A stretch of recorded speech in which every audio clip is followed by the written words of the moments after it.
한번 인사하겠습니다. 사랑합니다. 축복합니다.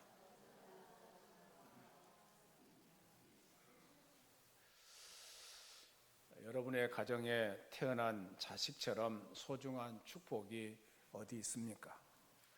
실로 하나님이 주신 큰 보물입니다. 자식은 얼마나 귀한 보물입니까? 시편 127편 3절 말씀을 같이 읽겠습니다. 시작. 보라, 자식들은 여호와의 기업이요 태의 열매는 그의 상급이로다. 그러니까 이 태의 열매가 하나님의 상급이다. 잠언 17장 6절입니다. 잠언 17장 6절을 같이 읽겠습니다. 손자는 노인의 면류관이요 아비는 자식의 영환이라. 이렇게 자식과 손자는 부모에게 있어서 하나님이 주신 큰 상급이요 보화인 것입니다. 여러분 가정 안에 자녀들도 있고 그 자녀를 통해서 손자나 손녀가 있을 터인데 이 모든 것들이 하나님이 주신 큰 상급이고 보화인 것입니다. 지금은 고인이 되었지만은 한때 우리나라 대표적인 재벌이었던 유명한 이병철 씨가 살아있을 때 가까운 사람에게 한 말이 있습니다. 그가 평생에 마음먹어서 안 되는 일이 없었는데 아무리 마음먹어도 안 되는 일이 두 가지가 있었다고 말했습니다. 그 하나는 그가 즐겨 치던 골프였고 또 한 가지는 자식 문제였다고 합니다. 이제 골프 문제, 자식 문제로 어려움을 겪었던 것 같습니다. 마사오 씨는 말하기를 자녀를 사랑치 않은 부모는 없지만은 자녀를 바로 가르치는 부모는 적다. 참 사람의 교육은 학교에만 일임할 것이 아니라 가정에서 10분 주의를 요하는 것이다 라고 말했습니다. 유명한 프랑스 교육가 루소는 말하기를 식물은 재배에 의해서 번식하고 사람은 교육에 의해서 다듬어진다 라는 말을 했습니다. 또 격언에 보면은 3살 먹은 버릇은 8까지 간다는 말이 있고 굽어진 가지는 끝까지 굽는다는 말이 있습니다. 탈무드에는 동물은 태어나면서부터 완성되어 있다. 그러나 사람은 태어났을 때에는 원료에 지나지 않는다. 이 원료를 가지고 어떤 사람으로 만드느냐는 부모의 책임이다 라는 말이 있습니다. 자녀들이 얼마나 사랑스럽습니까? 그 사랑스러운 자녀를 하나님의 뜻대로 잘 책임지고 키워야 됩니다. 젖먹이부터 시작해서 커서 자라고 또 이렇게 이 여러 가지 일들을 하게 되는 것을 보는데 그런 원료를 가지고 어떤 사람으로 만드느냐는 것은 부모의 책임이라는 것입니다. 성도의 가정이란 사람이 인격을 온밀하게 사랑스럽게 충실한 대로 믿음직스럽게 그리고 가장 성공적으로 빚어내는 하나님의 작업장입니다. 하나님은 부모된 우리의 생각과 지혜와 믿음과 노력을 통해서 하나님의 선물인 어린 자녀들의 사람됨을 훌륭하게 만들어주고 싶어 하십니다. 그렇기 때문에 부모된 책임이 그처럼 무겁다는 것을 잊어서는 안 됩니다. 자녀 교육에 성공한 한 사람의 얘기가 오늘 본문에 기록되고 있습니다. 그 사람이 바로 사무엘의 어머니 한나라는 여인입니다. 사무엘은 그 당시에 모든 이가 존경하는 인물이었고 이스라엘 나라의 초대 2왕에게 기름 부음을 부었던 사람입니다. 사무엘은 그 당시 사사이고 선지자이고 제사장이었던 사람입니다. 그는 어디를 가든지 존경받을 만한 사람이었습니다. 사무엘은 그의 신분 때문만이 아니라 특별히 그의 신앙과 인격에 의해서 존경을 받았습니다. 그런데 사무엘이 이런 존경받는 인물이 되기까지 한나라는 어머니 한나가 있었습니다. 한나는 지금까지 우리에게 많이 알려진 것은 없지만은 그녀의 아들 때문에 그녀의 생은 보람 있는 인생이 되었을 것입니다. 한나가 사무엘을 어떻게 키웠길래 사무엘이 그토록 훌륭한 인물이 되었습니까? 자녀를 믿음으로 키웁시다라는 제목으로 은혜를 나누고자 합니다. 먼저 한나는 기도로 사무엘이라는 아들을 얻었습니다. 사무엘이라는 인물의 시작은 그의 어머니 한나의 기도로 시작되었다는 것을 알 수가 있습니다. 우리가 읽은 본문 앞부분에 오면은 한나가 자녀가 없으므로 늘 고통을 당했고 그 고통스러운 마음을 가지고 성전에 나가서 기도하게 되었습니다. 그러던 중에 하나님 앞에 서원하며 기도했습니다. 사무엘상 1장 11절 말씀을 사무엘상 1장 11절을 같이 읽겠습니다. 서원하여 이르되 만군의 여호와여 만일 주의 여종의 고통을 돌보시고 나를 기억하사 주의 여종을 잊지 아니하시고 주의 여종에게 아들을 주시며 내가 그의 평생에 그를 여호와께 드리고 삭도를 그의 머리에 대지 아니하겠나이다. 나시린으로 구별해서 이렇게 하나님께 드리겠다는 약속을 했습니다. 그런데 하나님께서 그녀의 기도를 응답해 주시고 그녀에게 아들을 낳도록 허락해 주셨습니다. 그런데 하나님께서 그녀의 기도를 응답해 주시고 그에게 아들을 낳게 하셨는데 그래서 그 아들의 이름을 사무엘이라고 이름을 붙였습니다. 이는 내가 여호와께 그를 구하였다 함이라. 다시 말해서 기도해서 응답받은 아들이 바로 사무엘이라는 것을 말씀하고 있습니다. 그러므로 그녀는 그 후에도 기도를 많이 했을 것으로 생각됩니다. 오늘 사무엘상 2장을 보면은 한나의 기도가 기록되고 있습니다. 한나의 기도 내용을 살펴보면은 그녀의 기도가 얼마나 깊이가 있고 하나님을 아는 지식과 하나님을 향한 믿음으로 가득 차 있다는 것을 알게 됩니다. 사무엘상 2장을 보시면서 한나의 기도가 얼마나 깊이 있는 기도인가를 잘 이해하시면 되겠습니다. 이런 기도는 하루아침에 할 수 있는 기도가 아닙니다. 이러한 기도는 한나가 평상시에 어떤 기도 생활을 했는지를 말해주는 것입니다. 아마도 아이를 낳고 기르면서도 기도했을 것입니다. 이 기도는 사무엘을 하나님께 드린 뒤에 고백한 것인데 이 기도는 사무엘에게 그대로 전달되었습니다. 이러한 기도의 바탕 위에서 사무엘이 위대하게 되었던 것입니다. 기독교 역사를 볼 때 어거스틴이 바울 이후로 기독교에 큰 영향을 끼쳤는데 그런데 이 어거스틴이 젊은 시절에는 탕자였습니다. 어머니의 마음을 너무 아프게 하고 자신의 정욕대로 살았던 사람이었습니다. 그런 그가 우리가 아는 성자 어거스틴이 되었습니다. 그것은 우연히 그렇게 된 것이 아닙니다. 눈물로 그 아들을 위해서 기도했던 어머니 모니카가 있었기 때문입니다. 그것은 모니카가 한 번은 너무 낙심이 되어서 오랫동안 기도해도 아들이 돌아올 것 같지 않으니까 그 당시에 목회자였던 암브로시우스 목사님을 찾아가서 이제는 아들을 위한 기도를 그만할까 합니다 라고 말했습니다. 그 말을 들은 암브로시우스 목사님은 유명한 말을 했습니다. 기도의 자식은 결코 망하지 않습니다. 기도의 자식은 결코 망하지 않는다는 유명한 말을 한 것입니다. 여러분 옆 사람 쳐다보면서 기도의 자식은 결코 망하지 않습니다. 시작. 아무리 속썩이고 힘들고 어렵고 믿음에 돌아올 것 같지 않아도 그 아들을 위해서 한 그 기도, 하나님은 그 기도를 반드시 들으실 줄로 믿습니다. 눈물로 기도하면은 그 기도의 응답을 여러분에게 허락해 주실 줄로 믿습니다. 우리가 잘 아는 요한 예슬러는 산업혁명 이후에 부패하고 무너져가는 영국 사회에 부흥운동을 일으켰습니다. 그런데 그 배후에는 기도의 어머니 수산나가 있었습니다. 이런 일들은 우리가 얼마든지 말할 수가 있습니다. 이런 위대한 신앙의 위대한 인물 뒤에는 기도하는 어머니들이 있었다는 것입니다. 여러분의 자녀들이 현재 방황하고 여러분을 힘들게 한다고 할지라도 우리는 기도라는 아주 훌륭한 도구가 있다는 것을 기억해야 합니다. 기도는 자녀가 어렸을 때부터 하는 것이 더 좋습니다.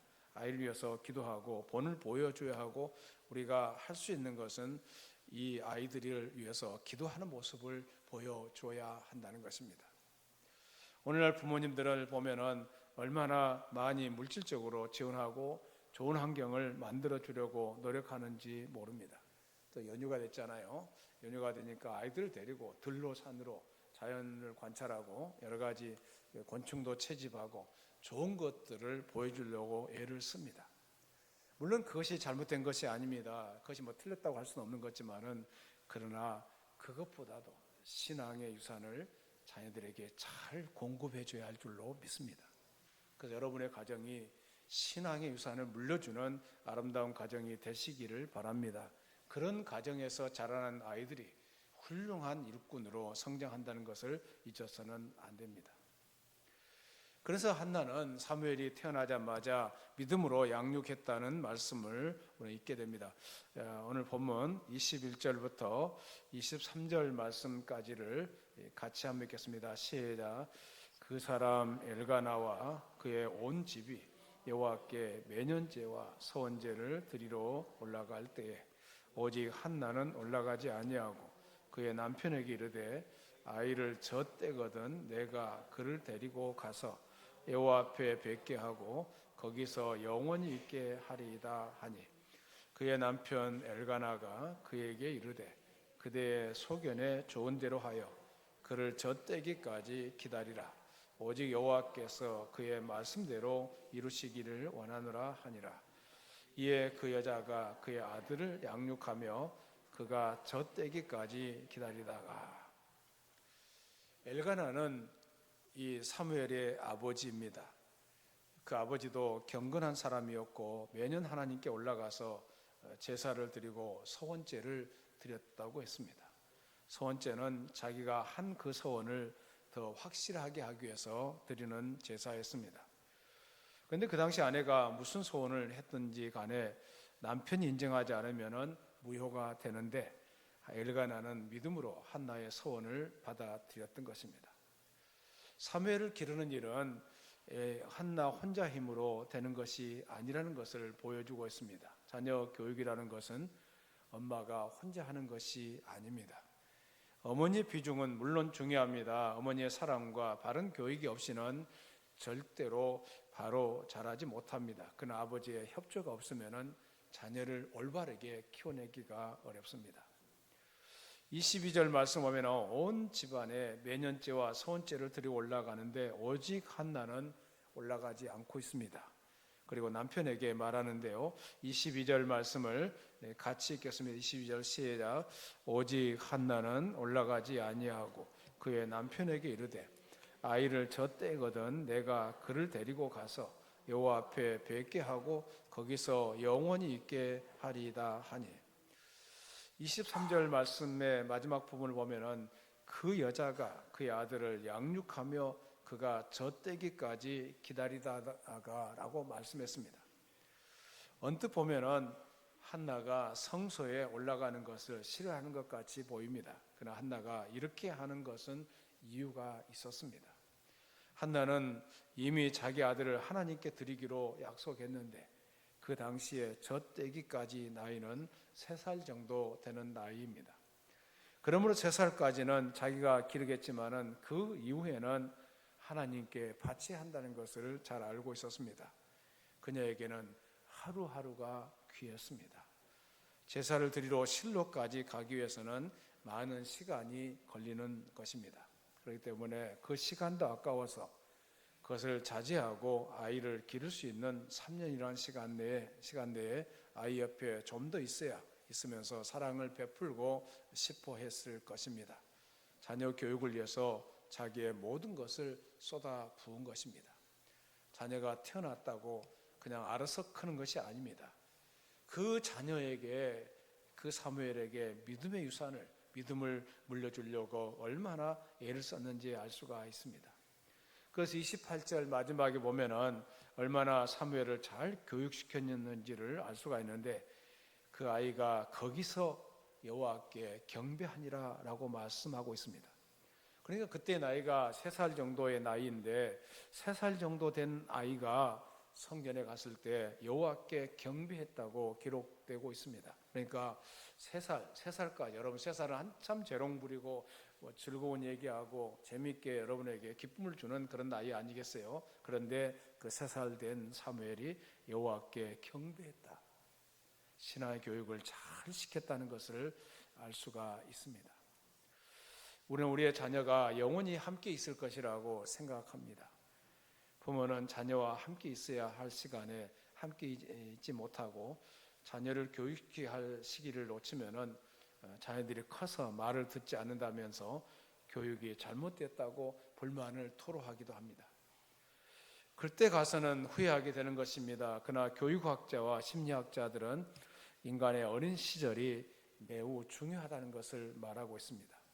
어린아이가 6살이 되면은 그들의 인격의 60에서 70%가 이미 형성되어 있다는 것입니다. 그러므로 어릴 때가 굉장히 중요합니다. 아이들이 내 품에 있고 내게 맡겨졌을 때 최선을 다해서 아이를 교육시켜야 합니다. 그런데 우리는 이것을 하지 못하고 다른 것을 주려고 합니다. 아이들에게 돈도 필요하고 노는 것도 필요하지만은 가장 중요한 것은 어머니와 아버지가 같이 하는 품이 필요한 것입니다. 이야기와 터치를 많이 해야 합니다. 그러면서 아이들에게 신앙의 본을 보여주는 것이 중요합니다. 자녀들이 여러분의 영향력 아래 있다는 것을 생각하면서 잘 키워내야 합니다. 그런데 제가 자라온 환경을 생각해 보면은 부모들에게 그런 사랑의 터치를 받지 못했고 필요할 때 있어주지 못했고 자기 알아서 큰 것 같아서 참 그래도 감사해요. 알아서 컸지만은 하나님의 은혜로 오늘 여기까지 왔다는 것이 얼마나 감사한지 모르겠습니다. 여러분의 자녀를 믿음 안에서 잘 키워내야 한다는 거 잊어서는 안 됩니다. 잠언 22장 6절 말씀을 같이 읽습니다. 잠언 22장 6절입니다. 시작. 마땅히 행할 길을 아이에게 가르치라. 그리하면 늙어도 그것을 떠나지 아니하리라. 마땅히 행할 것을 아이에게 가르치는 그런 부모가 되어야 할 줄로 믿습니다. 아이들이 어릴 때 여러분의 품에 있을 때 양육하는 것이 가장 중요한 임무라는 것을 잊어서는 안 됩니다. 모세는 기적적으로 어린 시절 어머니의 품에서 자랄 수 있었습니다. 출애굽기에 보면은 모세가 다시 어머님의 품에 돌아가서 양육을 받은 사건을 출애굽기를 통해서 읽어볼 수가 있습니다. 어머니 요게벳의 품에서 물론 이제 공주의 양자가 됐지만은 요게벳의 품에서 그 아이를 모세를 키워냅니다. 젖을 떼기까지 3, 4년의 교육 때문에 모세가 애굽의 궁중에 들어가서 받았던 40년의 궁중 교육이 40년간의 우상 교육이 40년의 최대 인본주의 교육이 모세의 마음속에 있는 하나님에 대한 신뢰와 민족을 향한 비전을 빼앗아가지를 못했다는 것입니다. 어떤 이스라엘 부인이 아이를 안고 랍비에게 가서 물었습니다. 어떻게 하면 자녀들을 잘 가르칠 수 있습니까? 그 비결을 좀 알려달라고 요청했습니다. 그랬더니 랍비가 말하기를 일찍부터 가르치면 됩니다. 아주 간단하고 쉬운 대답을 해 주었습니다. 그래서 이 부인이 아이를 몇 살부터 가르치는 것이 좋습니까? 또 물었더니 랍비가 대답하기를 이 아이가 몇 살입니까? 2살입니다. 그러면 2년이나 늦었습니다. 아이를 태어날 때부터 그때부터 가르쳐야 합니다. 어머니 뱃속에 있을 때부터 가르쳐야 합니다. 그래서 음악을 한 사람들은 아이가 뱃속에 있을 때 이제 피아노를 치고 음악을 듣잖아요. 그 절대 음감이 아이들에게 그렇게 전수된다고 그래요. 그래서 아이들이 태어나서 음악에 대해서는 아주 일가견을 갖고 태어난다고 합니다. 우리는 이제 어릴 때부터 음악을 들어본 적도 제가 음악에 대해서는 아주 잘 못하잖아요. 그런 부분이 있는데 왜냐하면은 어릴 때부터 그런 교육을 시켜주지를 못했어요. 먹고 사는 문제가 더 중요했기 때문에 물론 여러분도 그런 과정을 거쳤겠지만은 어린 시절에 그렇게 되었다는 것입니다. 그러니까 어린 아이가 내 뱃속에 있을 때부터 그때부터 아이들을 잘 양육해야 하는 것, 이것이 부모의 책임이라는 것을 잊어서는 안 됩니다.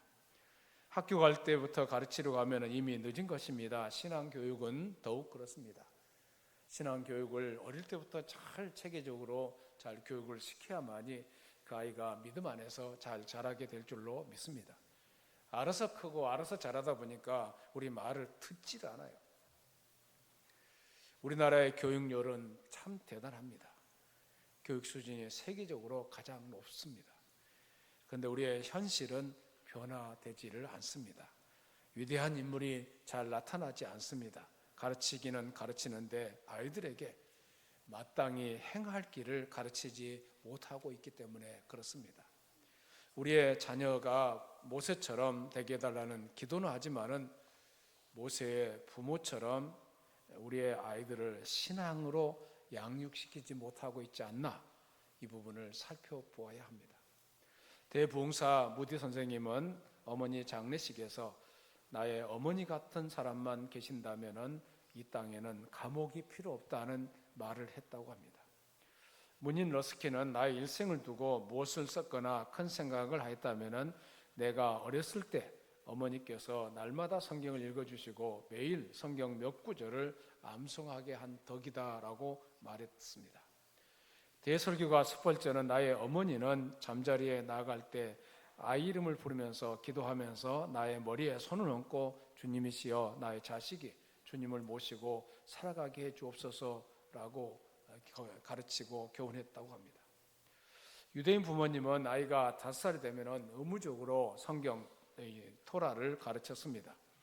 그리고 6살이 되면 랍비에게서 율법을 배워 혼에 새겨두는 율법의 아들이 되도록 했습니다. 그래서 유대인들은 아이가 겨우 사물을 알아볼 만하게 될 때 구약 성경 표지에다가 벌꿀을 흘려 떨어뜨렸다고 합니다. 그리고 아이에게 말합니다. 그것을 핥아 먹게 합니다. 그러면서 하는 말이 이 꿀이 달콤하듯이 하나님의 말씀은 너의 영혼에 가장 달콤한 지혜를 준다. 그러니 죽을 때까지 계속 성경을 읽어야 한다라고 가르쳤다고 합니다. 사도 바울은 디모데후서 3장 15절에서 이렇게 말씀합니다. 디모데후서 3장 15절을 같이 읽겠습니다. 또 어려서부터 성경을 알았나니 성경은 능히 너로 하여금 그리스도 예수 안에 있는 믿음으로 말미암아 구원에 이르는 지혜가 있게 하느니라. 성경이 얼마나 중요한 책이라는 것을 여러분 잘 아실 것입니다. 링컨이 9살 되었을 때 그의 어머니 낸시가 세상을 떠납니다. 그는 임종시에 링컨의 손을 잡고 이렇게 말합니다. 사랑하는 내 아들아, 너는 항상 성경을 읽고 성경의 말씀대로 살아가는 사람이 되어라. 하나님을 사랑하고 이웃을 사랑해야 한다. 이것이 나의 마지막 부탁이다 하면서 눈을 감았습니다. 링컨은 어릴 때 어머니로부터 성경을 읽고 기도하는 것을 배운 영향이 일생 동안 그를 지배하게 했습니다. 그는 정규 학교를 초등학교 1년 정도밖에 받지 못했습니다. 빈곤의 최저 밑바닥에서 아주 그렇게 어렵게 자랐습니다. 나중에 마침내 대통령의 자리에까지 오르게 한 것은 오로지 그의 어머니가 가르쳐준 성경 교육의 힘이었습니다. 어머니가 유언적으로 했던 그 말이 바로 그로 하여금 미국의 대통령이 되게 했던 것입니다. 제가 미국의 스프링필드를 방문한 적이 있습니다. 스프링필드는 일리노이 주도인데 거기에 링컨의 기념관, 링컨의 무덤, 링컨이 살았던 기념 여러 가지 것들을 전시해 놓았습니다. 그 도시가 바로 링컨이 바로 그 도시에 링컨이 주인공이 된 것처럼 보였습니다. 그렇게까지 된 이유가 무엇입니까? 그의 어머니가 얘기해 줬던 대로 그 하나님의 말씀을 중심으로 해서 살았기 때문에, 물론 그가 나중에 변호사 시험 공부도 하고 여러 가지 독학을 하면서 노력을 많이 했지만은, 그러나 어머니께서 유언했던 대로 그가 성경을 배웠기 때문에 성경 말씀대로 살려고 했기 때문에 그런 위대한 삶을 살게 되었다는 것입니다. 저는 링컨을 생각할 때마다 이분이 종교인인지 이분이 정치인인지 잘 모르겠다는 생각이 들 때가 많아요. 얼마나 성실하게 신실하게 하나님 말씀대로 살려고 애를 썼습니까? 역대 최대 부자는 록펠러라고 할 수 있는데, 록펠러가 왜 그렇게 위대한 삶을 살았습니까? 그의 삶의 목표가 아름다웠습니다. 하나님이 기뻐하시는 삶을 살려고 애를 썼던 사람이 바로 록펠러였습니다. 록펠러의 어머니가 남긴 10가지 유언을 여러분 들어보셨을 것입니다. 첫 번째는 하나님을 친아버지로 섬겨라. 목사님을 하나님 다음으로 섬겨라. 또 주일 예배는 본교에서 드리라. 네 번째, 오른쪽 호주머니는 항상 11조 주머니로 하라. 다섯 번째, 아무도 원수를 만들지 말라. 여섯 번째, 아침에 목표를 세우고 기도하라. 일곱 번째, 잠자리에 들기 전 하루를 반성하고 기도하라. 여덟 번째, 아침에는 꼭 하나님의 말씀을 읽어라. 아홉 번째, 남을 도울 수 있으면 힘껏 도와라. 열 번째, 예배 시간에는 항상 앞자리에 앉아라. 록펠러는 어머니의 유언대로 약속을 지켰습니다. 마침내 그는 어머니가 세상을 떠난 지 몇 년 되지 않아서 많은 재물을 모았고 세상 사람들의 깜짝 놀랄 만한 축복을 받았습니다. 이와 같이 위대한 인물의 배후에는 위대한 어머니들이 있었다는 것을 잊어서는 안 됩니다. 우리나라 속담에 보면은 범이 범을 낳는다는 말이 있습니다. 이것은 훌륭한 부모가 위대한 자녀를 낳는다는 뜻입니다. 그렇기 때문에 한 남자가 위대하게 되는 데는 두 여인의 손을 거쳐야 되는데 먼저는 사랑하는 어머니의 손이고 그 다음은 어진 아내의 손이라는 그런 표현이 있습니다. 오늘 24절 이하의 말씀 보면은 젖을 떼고 성소에 올라가서 하나님 앞에 제사를 드리고 있는 하나님께 사무엘 선지자의 모습을 보게 됩니다. 24절부터 28절까지 말씀을 천천히 같이 읽도록 하겠습니다. 시작. 젖을 뗀 후에 그를 데리고 올라갈새 수소 3마리와 밀가루 1에바와 포도주 1가죽 부대를 가지고 실로 여호와의 집에 나아갔는데 아이가 어리더라. 그들이 수소를 잡고 아이를 데리고 엘리에게 가서 한나가 이르되 내 주여 당신의 사심으로 맹세하나이다. 나는 여기서 내 주 당신 곁에 서서 여호와께 기도하던 여자라. 이 아이를 위하여 내가 기도하였더니 내게 구하여 기도한 바를 여호와께서 내게 허락하신지라. 그러므로 나도 그를 여호와께 드리되 그의 평생을 여호와께 드리나이다 하고 그가 거기서 여호와께 경배하니라. 26절에 보면은 3살 된 사무엘을 엘리 제사장에게 맡깁니다. 엘리 제사장은 그렇게 훌륭하거나 모범이 될 만한 제사장은 아니었습니다. 그의 아들 홈니와 비느하스는 유명한 불량자들이었습니다. 그런데도 무능한 엘리 제사장에게 이 귀중한 아들 사무엘을 맡겨놓고 돌아오는 것이었습니다. 한나는 제사장 엘리를 본 것이 아니라 그 성소에 계신 하나님을 본 것입니다. 그의 교육은 이런 교육이었습니다. 자기가 할 것은 다 하고 나머지는 하나님께 맡긴 것입니다. 우리는 어떻습니까? 우리는 하나님께 맡기지를 못합니다. 예를 들어서 어떤 부모님은 교회에 많이 나가는 것을 반대하거나 심지어는 교회 나가는 것조차도 반대하는 부모님도 있습니다.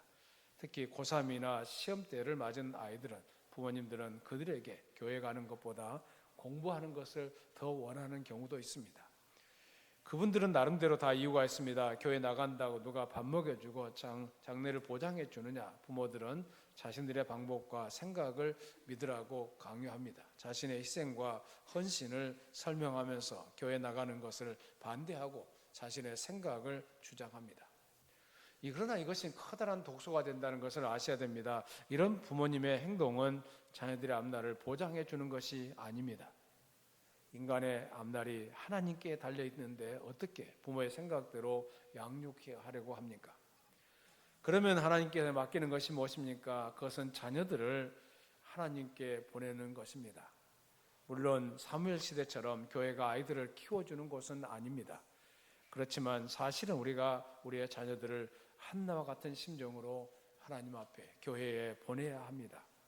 아이들이 유아세를 받고 교회 주일학교를 통해서 평생 교회에서 살도록 만들어 주어야 합니다. 그러면서 부모님이 볼 때는 주일학교 선생이 마음에 안 들 때도 있고 담임 목사도 양이 차지 않을 수가 있습니다. 그러나 교회를 주관하시는 하나님을 바라보면서 하나님께 맡겨야 되지 않겠는가 생각됩니다.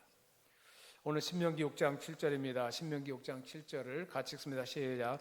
내 자녀에게 부지런히 가르치며 집에 앉았을 때든지 길을 갈 때든지 누워 있을 때든지 일어날 때든지 이 말씀을 강론할 것이며. 그러니까 시도 때도 없이 가르쳐야 됩니다. 그래서 여러분의 가정 안에 이제 아이들이 눈에 띄는 곳에, 또 화장실도 괜찮잖아요. 이 하나님의 말씀을 자꾸 마음속에 새기도록, 마음에 품을 수 있도록, 그 마음이 양식이 되도록 만들어가는 것이 필요합니다. 가정 안에 말씀을 많이 비치하시고 그 말씀을 보면서 자라가도록 해가야 할 줄로 믿습니다. 시도 때도 없이 아이들에게 말씀을 가르쳐야 됩니다. 일어날 때든지 누워 있을 때든지 길을 갈 때든지 말씀을 강론하라고 했잖아요. 시편 144편 12절 말씀을 같이 읽습니다. 시작. 우리 아들들은 어리다가 장성한 나무들과 같으며 우리 딸들은 궁전의 양식대로 아름답게 다듬은 모퉁이 돌들과 같으며, 나무를 키울 때에 정성을 다하는 것과 같이 자녀들을 키울 때 정성을 다하는 것 같이 자녀들을 키우는 것이 얼마나 중요한지 모릅니다. 잘 키워내셔야 합니다. 하나님의 뜻대로 잘 양육하셔야 됩니다. 아이들이 커버리면은 부모의 말도 안 들으려고 하잖아요. 그러니까 어릴 때부터 아이들을 잘 양육시켜야 되고, 또 손자 손녀를 키우면은 그 아이들을 말씀에 바로 설 수 있도록 말씀으로 잘 양육하도록 그렇게 키워야 될 줄로 믿습니다. 자녀들을 키우는데 가장 필요한 것은 정성과 눈물이 필요하고 말씀으로 잘 양육시켜야 될 줄로 믿습니다. 미국의 캐더린 씨가 표창을 받았습니다. 그 이유는 팔남매를 잘 양육해서 잘 키웠다는 것입니다. 신문 기자들이 자녀 교육에 대한 비결을 질문할 때 그는 이렇게 대답했다고 합니다. 우리 자녀는 그들의 마음속에 악이 자리 잡기 전에 하나님의 말씀을 가르쳐 그 마음속에 하나님의 말씀으로 자리 잡게 한 것입니다. 하나님의 말씀으로 먼저 자리를 잡도록 만들었다는 것입니다. 그래서 여러분, 우리가 이제 돌아보면은 우리가 어쩌다 예수 믿게 되고 우리 자녀들이 자기들 아름답게 잘 자랐으면 참 좋겠지만은 그렇지 못한 경우도 있잖아요. 다 회개하고 후회하고 하나님 앞에 통회할 제목 아니겠어요? 그러니까 이렇게 어린 아이들을 마음속에 하나님 말씀을 채우고 말씀으로, 그래서 유대인들이 세계적으로 유명하잖아요. 미국의 대학 교수들이 얼마나 많습니까? 미국의 재벌들이 얼마나 많습니까? 다 하나님 말씀대로 자랐기 때문에 또 그들이 얼마나 또 기부를 많이 합니까? 그래서 미국의 유대인들의 영향력을 무시할 수가 없잖아요. 이스라엘과 미국과의 관계는 뗄 수가 없는 관계가 돼버렸어요. 왜 그렇게 된 것입니까? 어릴 때부터 말씀으로 그들을 키웠기 때문에 그런 훌륭한 인물들이 된 것입니다. 한나는 어린 사무엘을 위대한 인물로 키웠습니다. 그녀가 그의 아들 사무엘을 위해 위대한 인물로 키운 비결이 무엇입니까? 먼저 한나는 기도로 사무엘을 얻었습니다. 두 번째로 한나는 사무엘을 믿음으로 양육했습니다. 세 번째, 한나는 어린 사무엘을 하나님께 맡겼습니다.